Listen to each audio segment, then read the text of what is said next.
has been quite the couple of weeks, but I still managed to get some good reads in. Let's get to it.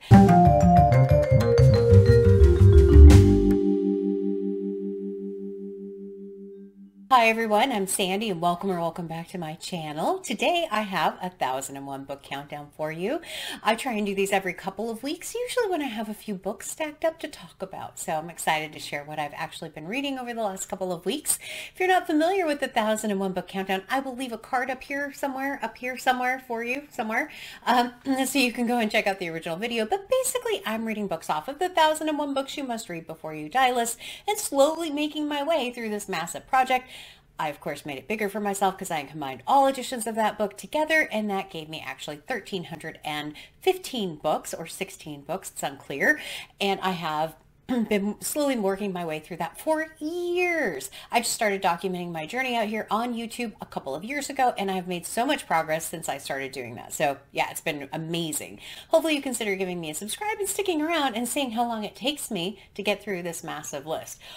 It's a project. It's definitely a huge project. But for today, what we will go ahead and do is put up our numbers, which are 828 and 49. Every year at the beginning of the year, I pre-select 52 books that I want to try and focus on for the year, with the idea that I will get through one per week and hopefully get that number down to 0. I have never made it. Last year I came close, I had one, but I fell victim to The Black Prince by Iris Murdoch. I just couldn't get that book done. So yeah, it's been a lot of fun tracking it, especially in the last couple of months of the year. I just get so close, but I did not make it. But for this year, we are at 49 so far. So making really good progress considering this is only my second countdown video of the year. But what did I actually read? Let's get into it. All right, the first book is actually this one, Kurt Vonnegut's Slaughterhouse-Five. This is actually a book that is one of my subscriber favorite picks. There were multiple people that said that this is one of their favorite reads of 2023, and I do get the appeal to this particular book. This is actually a reread for me. I don't know when I read it. I've owned this copy for a long time, but I couldn't tell you when I read it the first time. Kurt Vonnegut actually has 4 books on the 1001 book countdown, and I have read 3 of them, and now this one twice. The one I have left is God Bless Mr. Rosewater, and that book is actually on my 2024 TBR, so I'm excited to pick up that one. This book was originally published in, I have to look, 1969. So it has a lot of staying power, this particular book. It is often on the must-read lists. What I will say about this particular book is it is weird. It follows a main character whose name is Billy Pilgrim, and he is somewhat unreliable is the best way to kind of describe him. Billy believes that he is not bound by space and time, and he experiences his life in snippets told out of order is how I would describe it. And it is really kind of distracting in the beginning when that starts happening, trying to figure out, okay, what is going on here?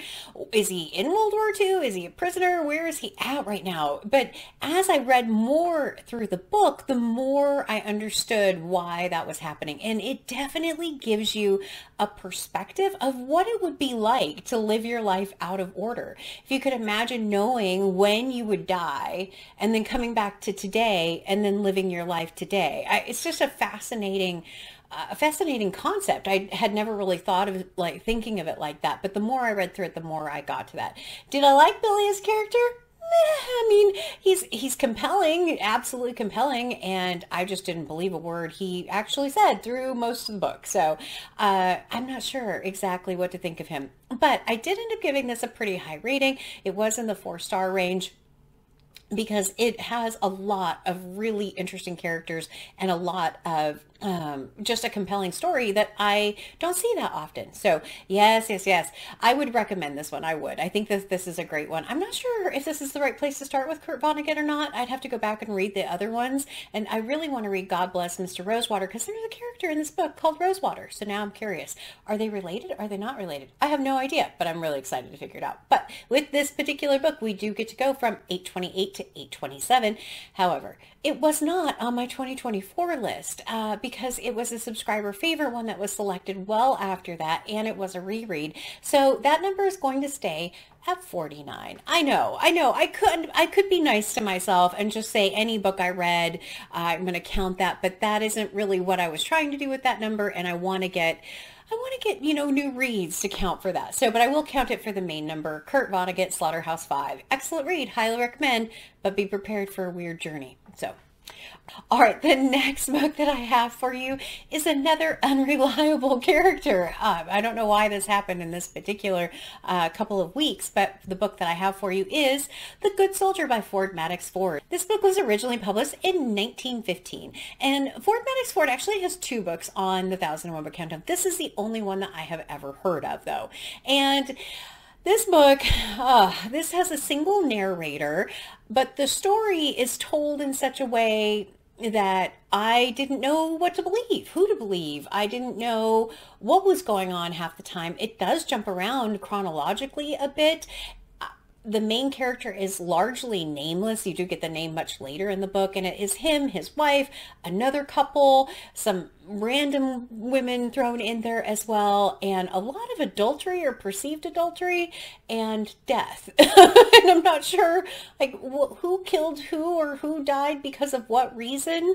I think there's a lot of debate about this in this particular book, even leading to what the main narrator, what his involvement may or may not have been as this unreliable narrator throughout the story. I'm not entirely sure. I would also say it wasn't really for me. I mean, the first line of this book is so grabbing. It is a fantastic opening of a book in that it says it's the saddest story he's ever heard of. And I didn't find it to be as sad as that first line, but it was dark, and for a lot of reasons it was very dark. So I don't know. I'm putting it more at the 2.5 star mark because I just didn't get this main character and what he was going through and the way the story was told. It was so disjointed. It's really interesting coming off of Slaughterhouse 5, which was all over the place as well, but so well done. And then this one, which was also all over the place, but felt so chaotic that I couldn't grasp what the main character was trying to tell me, and maybe was even more unreliable than Billy Pilgrim in Slaughterhouse 5. So I don't know why this one didn't work as much for me. I did this as a buddy read with my friend Sonia. I know she's still reading it and still kind of leaving me notes and messages, which is fantastic. I love reliving it. I wish I could say I have all the answers for all of her questions, but I have those same questions. So yeah, it was just kind of an okay one. But with this book, we do get to go from 827 to 826, and it was on my 2024 list. So we get to go from 49 down to 48. I am right on track, everyone, with my 52 for this year. That's incredible. I don't know what's going on with my hair today, but we're gonna ignore my hair. All right, then I have one more book for you, and the book is A Short History of Tractors in Ukrainian by Marina Luecka. I'm not sure how you say that last name. This book was originally published in 2005, so it's the most recent book out of all the books that I read over the last couple of weeks. This is the only book that this author has on the 1001 list.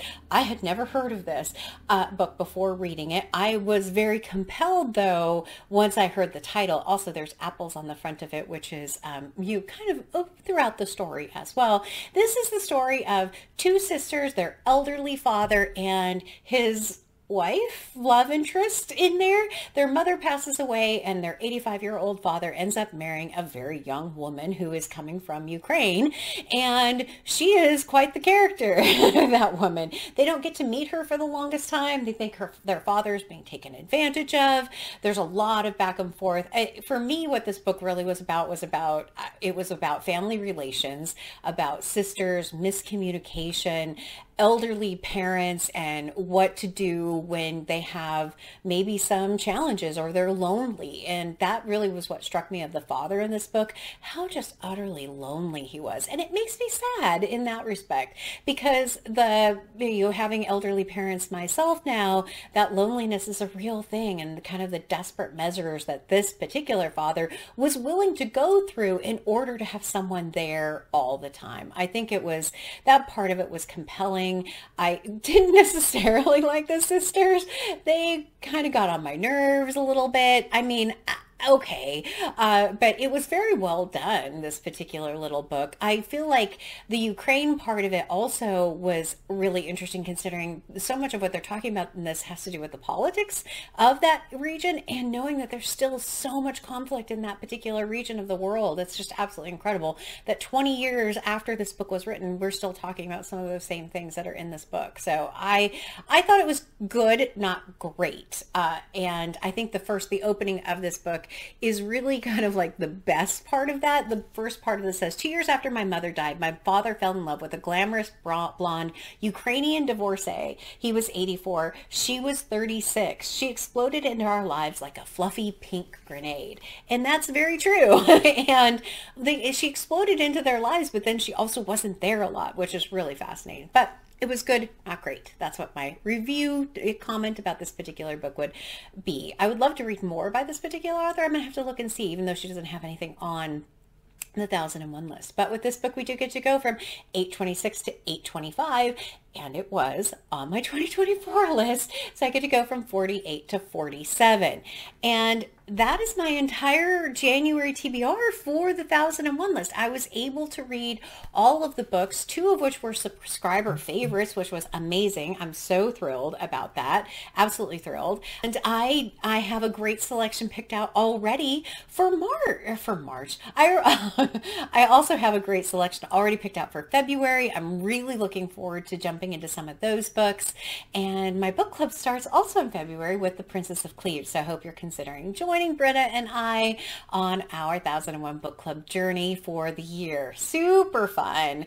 I don't know what I'm reading next. I have a little bit of time. It's the 26th when I film this, so I have 5 days of kind of free reading, which is incredible. I was sick for a good solid week. I just wanted to sleep, and I'm so thankful I'm feeling better and able to pick up books and want to read. So yeah, it's been a difficult couple of weeks, but there's been some really amazing bright points. What have you been reading? Have you read any of these? Were any of these your favorites? I'd love to hear that in the comments down below. If you're not comfortable leaving a comment, leave me a sunshine emoji. I need a little bit of brightness and sunshine over the last couple of weeks. But as always, like, comment, and subscribe. And until next time, everyone, thanks. Bye.